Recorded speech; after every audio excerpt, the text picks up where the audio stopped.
a day after that season opener, we had a game between the Green Bay Packers and the Philadelphia Eagles on Friday Night Football over in Brazil. First thing I want to say is that I wish Jordan Love a speedy recovery. He is a bright young star, a very good rising quarterback in this league. During that second half of last year, he looked like one of the best QBs in the league, if not the best, for the second half of that season and throughout at least the very first playoff game. I hate to see him get hurt. I was expecting big things from him, and the injury is not as bad as it could have been. There was worries that could have been an ACL. It was an MCL. He might be out 3 to 6 weeks. And I think the Green Bay Packers can still go on to make the playoffs because this is a team with very good depth. And once Jordan Love comes back, a very good quarterback and a solid defense, I think the Green Bay Packers have all the tools to make the playoffs yet again.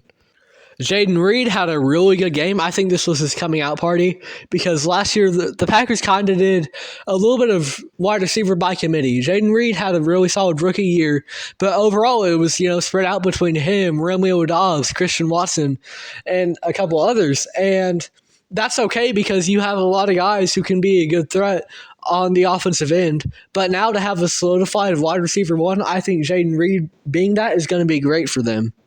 Josh Jacobs didn't have the best game. I'm not super high on him right now because I didn't watch much Raiders, last year, but his yards per carry were pretty low compared to his usual. He's been solid for most of his career. Last year we saw a little bit of a decline. So I'm curious to see how Josh Jacobs is going to do from here. But moving on to Philly, despite what the score says, I believe it was 34-29, their defense held up pretty well, at least in the red zone. They were able to capitalize and stop the Green Bay Packers from multiple touchdown opportunities. Whether it was a Jalen Hurts interception at the start of the game, whatever it might be, they were able to lock in when it mattered most.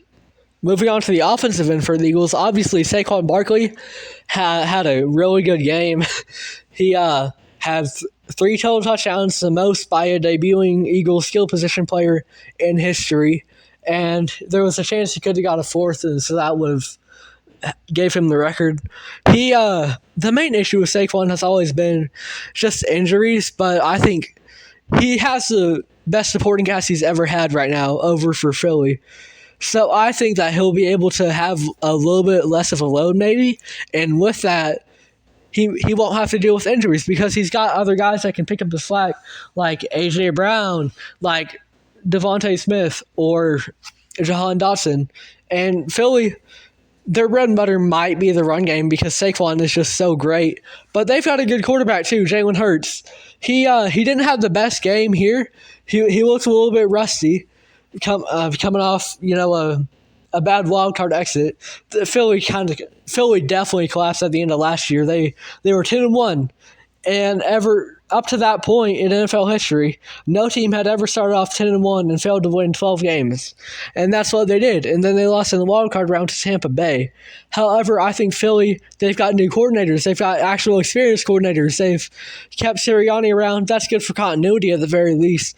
I think Philly is in for good things. Jalen Hurts is only going to get better as the season goes on. I think this was just not the best game for him, and he'll only improve. Field conditions weren't that great over in Brazil. Get him in front of a home crowd, he will thrive. And I think it's going to be a very good year for Philly. I think they're going to be right atop the NFC again. Last year was a little bit of a down year. There were a lot of things that went into that, but both of these teams, the Green Bay Packers and Philadelphia Eagles, have a bright season ahead of them.